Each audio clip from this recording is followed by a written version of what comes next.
할렐루야. 네, 잘 지내셨습니까? 네, 되게 오랜만에 뵙는 것 같기도 하고 그런 느낌이 들까요? 한 주간에 무슨 일이 많았나 봅니다, 그렇죠? 우리에게 한 주간에 일이 많았나 봐요. 우리 하나님의 말씀 같이 보도록 하겠습니다. 에스라 8장 말씀입니다. 에스라 8장 21절에서 23절까지의 말씀 우리 같이 읽었으면 좋겠습니다. 구약 성경 722면에 있네요.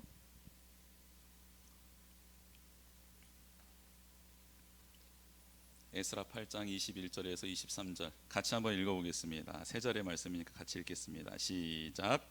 그때에 내가 아하와 강가에서 금식을 선포하고 우리 하나님 앞에서 스스로 겸비하여 우리와 우리 어린아이와 모든 소유를 위하여 평탄한 길을 그에게 간구하였으니 이는 우리가 전에 왕에게 아뢰기를 우리 하나님의 손은 자기를 찾는 모든 자에게 선을 베푸시고 자기를 배반하는 모든 자에게는 권능과 진노를 내리신다 하였으므로 길에서 적군을 막고 우리를 도울 보병과 마병을 왕에게 구하기를 부끄러워하였음이라.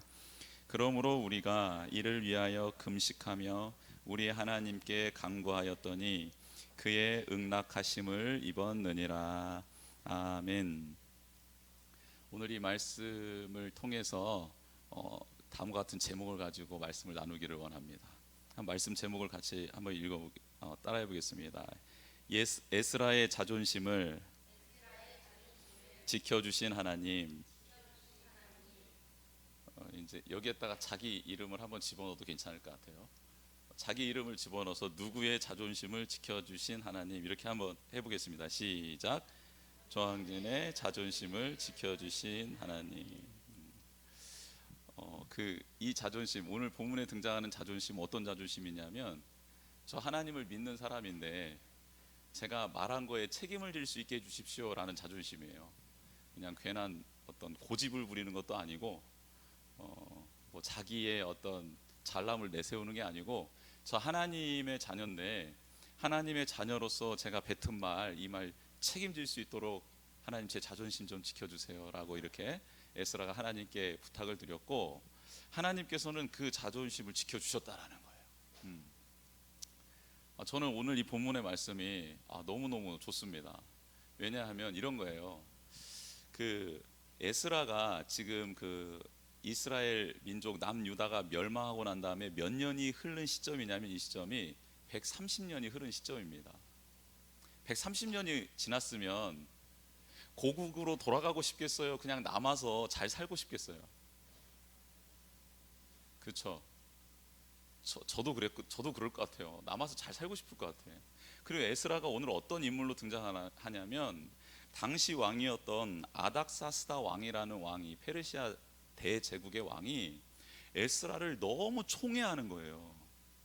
그래서 무슨 말씀이 나오냐면, 에스라가 왕께 구하는 모든 것은 다 들어준다라고 말을 해요. 왕이 얼마나 총애하면 구하는 족족 다 들어주겠습니까? 그 정도의 총애를 받고 있어요. 그러면 더 가고 거기 그 땅으로 더 가고 싶겠어요? 안 가고 여기서 그 부와 권력과 내가 무슨 말만 하면 다 이루어지는데 그걸 누리고 싶겠어요? 누리고 싶죠. 저도 에스라 상황이라면 저는 안 가고 싶었을 것 같아요. 근데 130년 만에 아닥사스다 왕이 남유다 땅 예루살렘이라는 곳으로 가고 싶은 사람을 갔으면 좋겠다. 그런데 가고 싶어 하는 사람의 마음에 뜻이 있는 사람들만 일어나라라고 말을 해요. 에스라가 지금 2차 포로 귀환이거든요. 2차 포로 귀환이라고 한다면 몇 차 포로 귀환이 있었다라는 거예요? 1차가 있었다라는 거잖아요. 바벨론의 포로로 끌려와서 바벨론이 페르시아에 쫄딱 망하고, 페르시아 초대 왕이 누구였냐면 고레스 왕이었어요. 근데 이 고레스 왕이 등극을 하자마자 무슨 칙령을 발표하냐면 고레스 칙령을 발표해요. 근데 이 고레스 칙령이 왜 나왔냐면, 역대하 마지막 장 마지막 절에, 그리고 에스라 1장 1절부터 2절까지 무슨 내용이 나와 있냐면 이 내용이 나와 있어요. 하나님이 예레미야를 통해 하신 하나님의 말씀을 기억하고 이루려고 고레스라는 왕의 마음에 감동을 주셔서 고레스가 이스라엘 백성을 애굽 땅으로 보내게끔 했다라는 기록이 나와 있습니다. 즉 하나님은 이스라엘 백성과 언약했던 것을 기억하셨고, 그들이 포로로 있을 때에도 그들을 잊지 않았고, 그들의 자력으로 다시 예루살렘으로 돌아가게끔 한 게 아니고, 그 나라를 지배하고 있었던 왕, 대제국의 대왕의 마음을 감동시키셔서 그 일을 행하게 하셨다라는 겁니다. 우리 하나님은 열방의 하나님이신 줄 믿습니다. 우리 하나님의 약속은 그 백성이 말을 안 들으면 그 백성 외에 그 백성을 지배하는 나라의 왕을 통해서라도 하나님의 뜻을 이루어 가시는 줄 믿습니다. 지금 열방 가운데 하나님의 뜻이 이루어져 가고 있음을 믿습니다. 험난하고 어려운 상황이지만 그럼에도 불구하고 하나님의 신실하심, 하나님의 백성을 기억하심, 또 하나님의 백성의 기도의 소리를 들으심, 이것은 예나 지금이나 앞으로도 변함이 없을 줄 믿어요. 그렇기 때문에 우리가 지금 이 자리에 나온 것 아닙니까? 우리가 전심으로 하나님 앞에 나와 기도하는 건 아니에요? 에스라가 그런 시대를 살았다라는 거예요. 제일 먼저 80년 전에 스룹바벨이라는 다윗 왕조를 이어가는 사람, 스룹바벨이라는 사람, 왕가죠. 왕가에서 난 사람이 몇 명을 데리고 1차 포로기한을 하냐면 약 한 5만 명을 데리고 1차 포로기한을 합니다. 그때만 해도 이제 80년 지났잖아요. 70년 지났잖아요. 70년 지났으니까 가고 싶어 하는 사람들이 많이 있었을 것 아닙니까? 그래서 5만 명이라는 사람이 먼저 가요. 가고 난 다음에 80년이라는 시간이 지납니다. 그래서 멸망한 지 130년 만에 다시 에스라를 통해 아닥사스도 왕이 마음에 뜻이 있는 자, 그래서 가서 예루살렘에서 율법대로 하나님의 명령을 지키고, 그리고 나의 명령도 지킬 것을 명하고 가르쳐 줄 사람, 그런 사람들 일어나서 가라, 이렇게 말을 하는 겁니다. 근데 에스라가 일어난 거예요. 그러면 제가 가겠습니다. 그리고 아닥사스다 왕도 에스라한테 너가 갔으면 좋겠다, 너가 가서 그렇게 그 땅을 회복시키거라 라고 세웠는데 에스라가 나를 따르라 했어요. 많이 따랐겠습니까? 적게 따랐겠습니까? 1번 많이 따랐다, 2번 적게 따랐다. 몇 번이에요? 2번 적게 따랐어요. 왜요? 가기 귀찮은 거예요. 가면 고생할 게 뻔한데,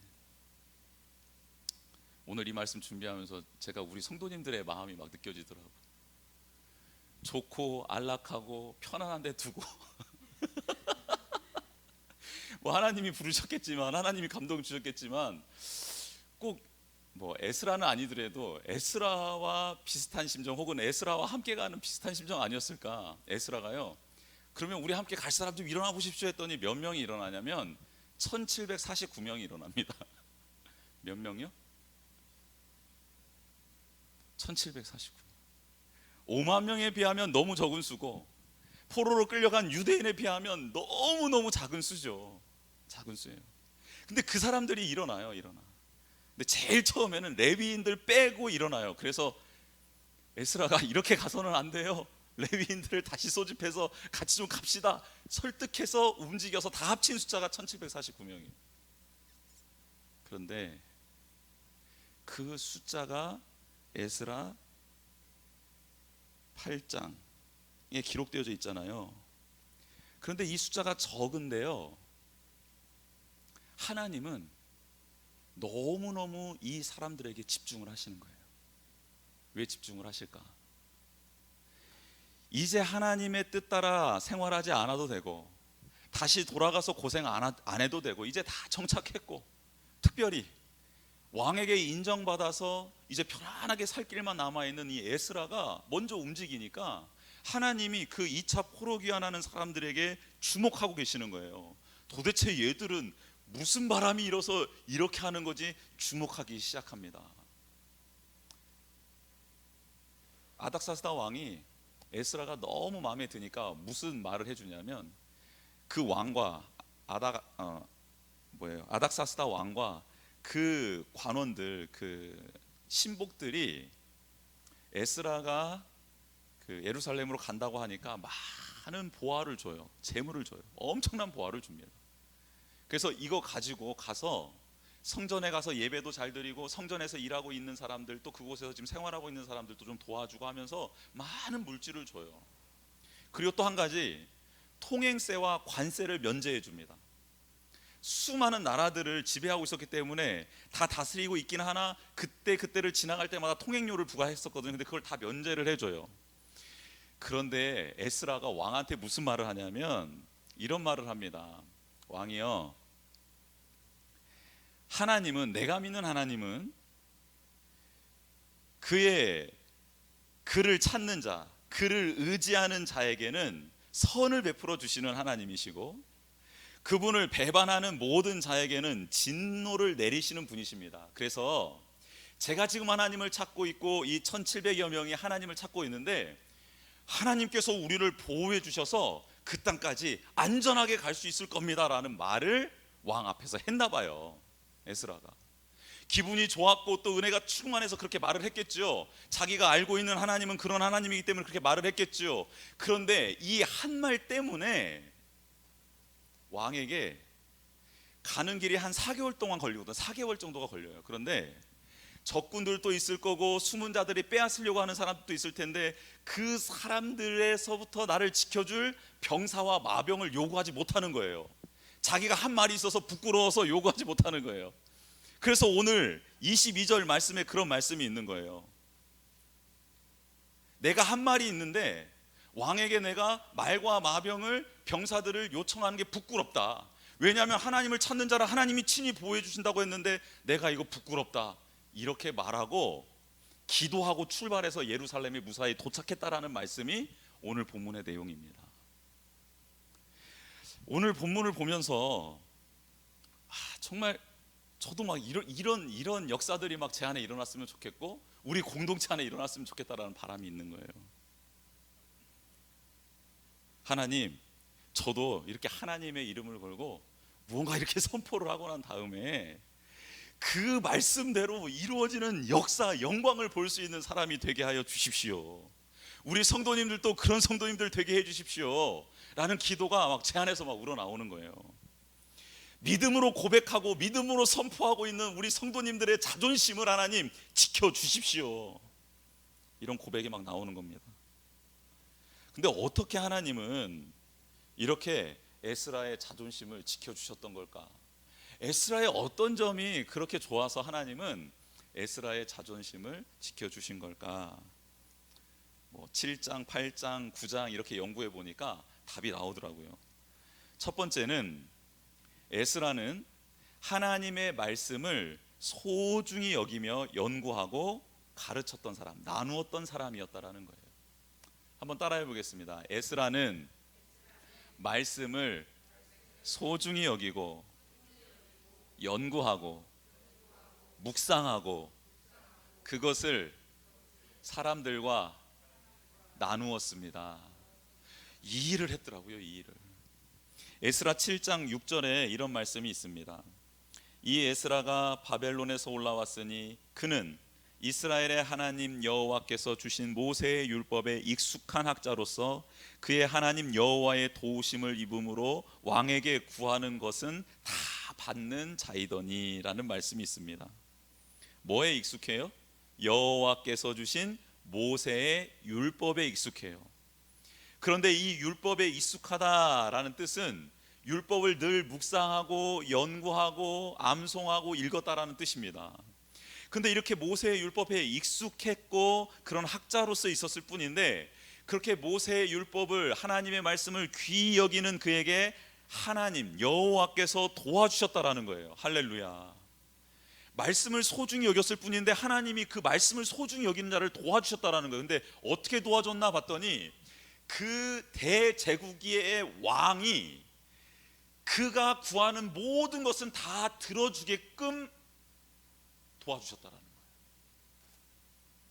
그러니까 지금 말로 말하면 이런 거예요. 제가 하나님의 말씀을 소중히 여겨서 하나님 도우심을 입으면 트럼프한테 전화해서 그렇게 하지 마 이렇게 말하면 그래 그렇게 안 할게 이제 뭐 이렇게 들어주는 거예요. 그리고 좀 건들지 마 우리나라 힘드니까 알았지? 그럼 뭐 어떻게 하면 되겠습니까? 이렇게 하고 이렇게 하는 거예요. 한마디로 말하면 지금은 미국이 지금 지배하고 있잖아요. 뭐 군사력으로 그렇게 지배하고 있으니까 대제국과 같은 그러니까 전화 한 통화 혹은 부탁하면 그냥 다 들어주는 거예요. 여러분 이런 에스라였다라는 거예요. 이런 에스라. 그런데 에스라 상황은 제가 말씀드렸듯이 포로로 끌려간 지 130년이 흘렀습니다. 그러면 그동안 도대체 어떤 일이 있었을까? 유대인들은 포로로 끌려간 후에 무슨 일을 했었냐면 율법을 기억하고 자녀들에게 가르치는 일을 계속해 왔습니다. 끊임없이. 성전은 빼앗겼고 허물어졌지만 나라는 빼앗겼지만 계속해서 율법을 가르치고 암송하고 나누는 일은 계속해 왔다라는 거예요. 그래서 130년이 흐른 지금도 에스라는 하나님의 말씀을 들을 수 있는 배울 수 있는 기회가 있었고 그 어떤 누구보다도 그 말씀을 소중히 여김으로 학자가 될 수 있었다라는 겁니다. 에스라는 아론 가문, 아론 아시죠? 모세의 형 아론 가문의 16대 손입니다. 그리고 그는 하나님 앞에 제사장의 직분도 감당하고 있어서 언제나 예배를 사모하고 있었던 사람이었어요. 말씀을 통해 하나님이 누구신지를 알고 하나님이 기뻐하시는 것이 무엇인지를 알게 되니까 에스라는 계속해서 하나님을 더 갈망하게 되었다는 겁니다. 말씀을 연구해서 말씀을 인용해서 자기의 욕구를 채워가는 사람이 있고 말씀을 통해 주신 그 하나님을 바라봄으로 그 하나님을 더 사모하게 되는 편이 있는데 에스라는 어떤 편에 있었나? 말씀을 통해 그 말씀을 주신 하나님을 바라보고 하나님의 뜻을 깨닫고 마음을 알고 하나님을 더 사모하게 되는 편에 서 있었던 유일한 사람이었다라는 거죠. 여러분 우리가 말씀을 읽을 때 언더라인을 긋는 데가 있어요. 그렇죠? 어느 부분에서 밑줄을 긋나요? 너 내 말대로 안 하면 죽어. 여기에 밑줄 그어요? 아니면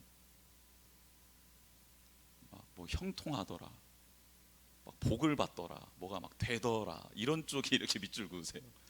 저는 되더라는 쪽에 밑줄을 많이 긋는 편입니다. 많이 긋는 편이라고 하면 거짓말 같아요. 주로 거기에다가만 표시합니다.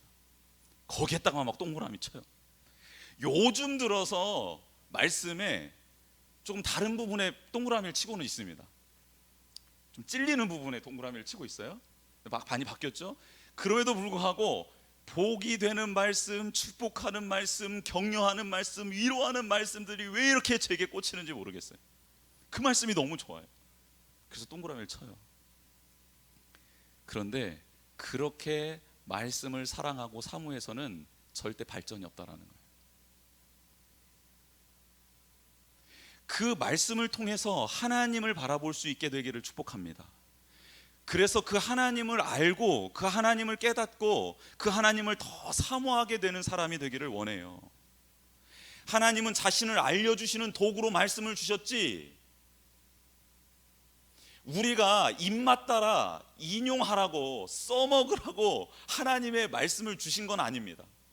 물론 하나님을 깊이 알게 되어서 하나님의 주신 말씀이 이제 나의 어떤 상황들 가운데 친히 들려주시는 음성이 되어서 그 말씀의 힘을 얻어 나아가는 것은 다른 문제입니다.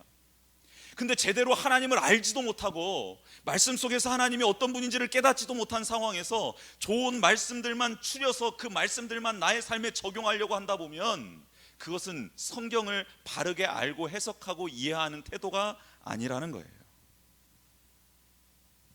에스라는 이렇게 하나님의 말씀을 소중히 여기고 그리고 그 말씀 안에서 하나님의 뜻을 발견하기 위해 최선의 노력을 다했고 그리고 그 말씀 속에서 알게 된 하나님을 왕 앞에서 선포하고 그 하나님이 그렇게 하실 것이다라고 담대히 외칠 수 있는 아는 게 선포되는 자리까지 나온 귀한 사람이었다라는 겁니다.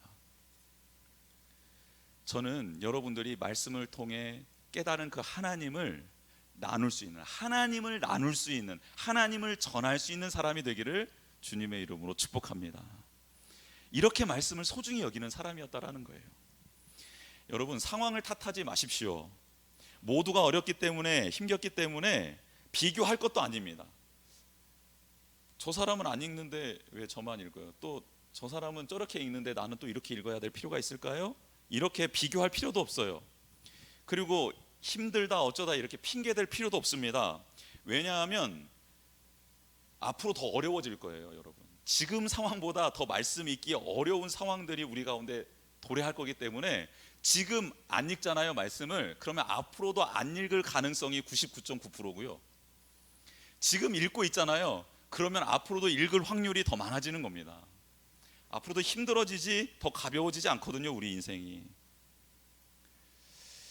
에스라 시대로 돌아갔을 때 에스라 말고도 레위 사람, 제사장 출신, 왕족 출신들 줄줄이 공동체를 이루고 있었어요.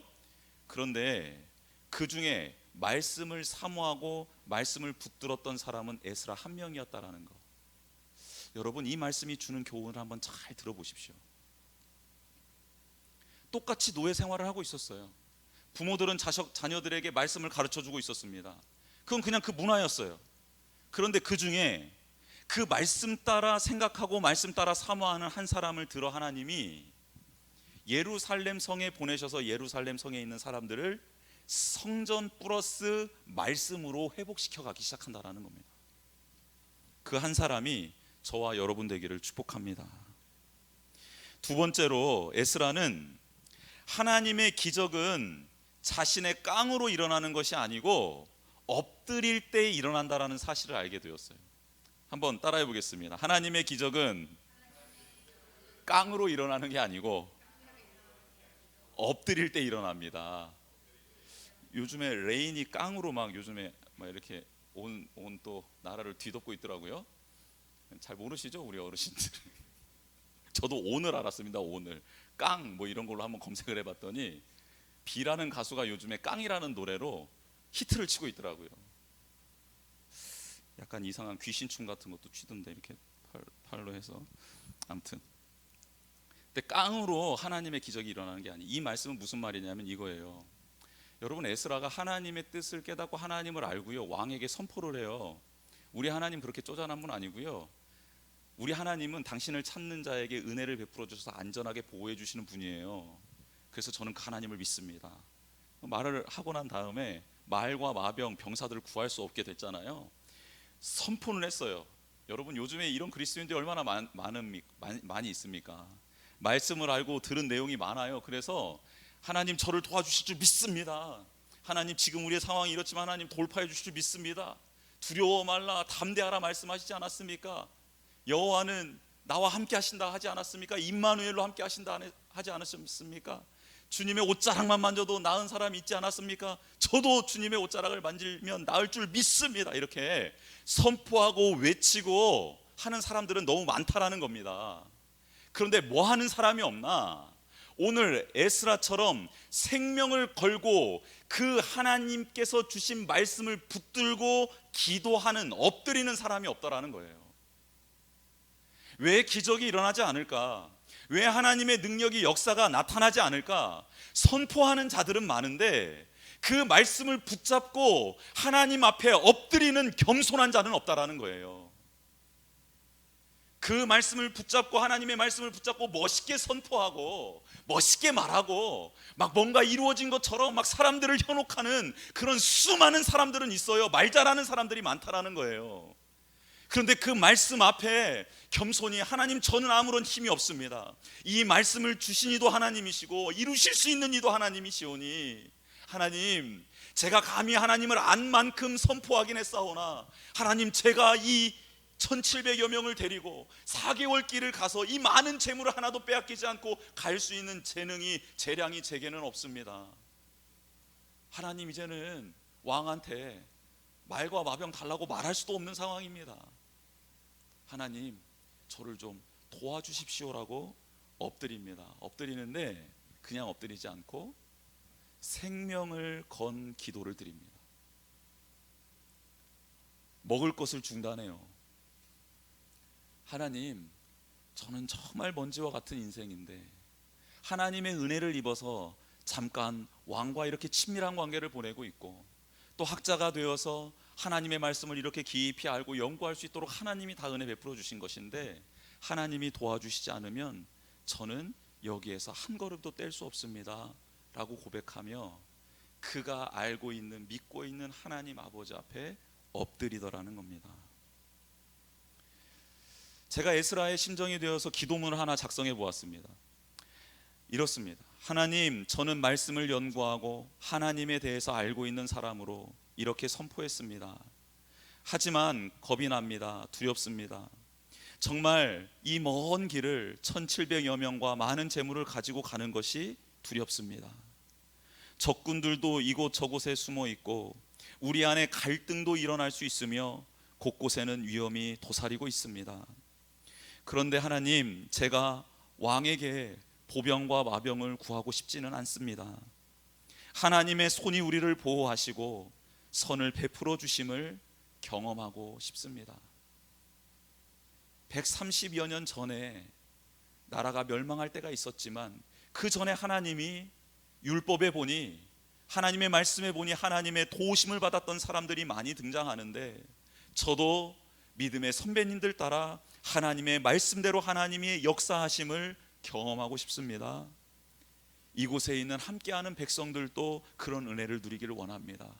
그리고 이 대제국의 왕인 내가 섬기고 있었던 이 왕도 그런 하나님의 영광을 보기를 원합니다 라고 이렇게 엎드렸을 것 같습니다. 생명을 건 기도, 금식의 기도, 그렇게 하나님 앞에 엎드려 간절히 구합니다. 그러자 하나님은 그에게 은혜를 베풀어 주십니다. 그의 모든 길을 편안하게 인도해 주셨을 뿐만 아니라 한 사람도 낙오되지 않게 하셨고, 그리고 그 많은 재물도 하나도 잃지 않도록 하나님이 보호해 주셨습니다. 그 말씀이 오늘 본문 23절입니다. 그러므로 우리가 이를 위하여 금식하며 우리 하나님께 간구하였더니 그의 응낙하심을 입었느니라. 그가 그렇게 기도한 대로 정말 하나님의 손이 우리를 보호하시고 인도해 주셨다라는 겁니다. 여러분, 머리 신자라는 말이 있습니다. 머리로만 하나님을 믿는 사람입니다.